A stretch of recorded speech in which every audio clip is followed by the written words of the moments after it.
ಆತ್ಮವಿಶ್ವಾಸದಿಂದ ನಾವು ಬೇಗ ನಮ್ಮ ಗುರಿಯನ್ನು ತಲುಪಬಹುದು. ಆತ್ಮವಿಶ್ವಾಸ, ಕೆಲವು ಹೆಣ್ಮಕ್ಳಲ್ಲಿ ಆತ್ಮವಿಶ್ವಾಸದ ಕೊರತೆ ಜಾಸ್ತಿ ಇರುತ್ತೆ. ಅವ್ರಿಗೆ ಯಾರ ಜೊತೆನಾರ ಮಾತಾಡಬೇಕು ಅಂತಂದರೆ, ಮತ್ತು ಏನಾದರೂ ಕೇಳಬೇಕು, ಯಾರ ಜೊತೆನಾರ ಕಮ್ಯುನಿಕೇಟ್ ಮಾಡಬೇಕು ಅಂತಂದರೆ ಸ್ವಲ್ಪ ಹಿಂಜರಿಕೆ. ಅಯ್ಯೋ ಬೇಡಪ್ಪ, ನಾನು ಹೊರಟೋಗ್ತೀನಿ, ಏನು ಬೇಡ ನನಗೆ, ಅವ್ನು ಕೇಳೋದು ಬೇಡ ಅಥವಾ ನನಗೆ ಏನು ಮಾತಾಡ್ಸೋದೇ ಬೇಡ ಅಂತ ಅಂದ್ಬಿಟ್ಟು ಕೆಲವರು ಸುಮ್ಮನೆ ಬಿಡ್ತಾರೆ.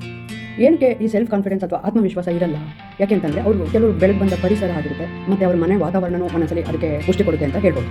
ಬೇರೆಯವರ ಟೀಕೆ ಟಿಪ್ಪಣಿಗಳಿಗೆ ಜಾಸ್ತಿ ಇಂಪಾರ್ಟೆನ್ಸ್ ಅಥವಾ ಗಮನ ಕೊಡೋದು. ಎಷ್ಟಪ್ಪ ಜಂಬ ಅಂತಾರೆ, ಅಥವಾ ಮೆತ್ತಗಿದ್ರೆ ಅವಳೇನು ಸರಿಗೆ ಮಾತಾಡಲ್ಲ ಅಂತಾರೆ. ಸೊ ಅವರು ಬೇರೆಯವರು ಹೆಂಗಿದ್ರೂ ತಪ್ಪಂದು ಹಿಡಿಯೋದ್ರಿಂದ ನಾವು ಅದಕ್ಕೆ ಅಂಥ ಗಮನ ಕೊಟ್ಟರೆ ನಾವು ನಮ್ಮ ವ್ಯಕ್ತಿತ್ವದ ಮೇಲೆ ಗಮನ ಹರಿಸ್ಕೊಂಡು ಅದಕ್ಕೆ ಇಂಪಾರ್ಟೆನ್ಸ್ ಕೊಟ್ಕೊಂಡು ನಮ್ಮ ಅಭಿಪ್ರಾಯಗಳಿಗೆ ಹೆಚ್ಚು ಗಮನ ಕೊಡಬೇಕು ಮತ್ತು ಇಂಪಾರ್ಟೆನ್ಸ್.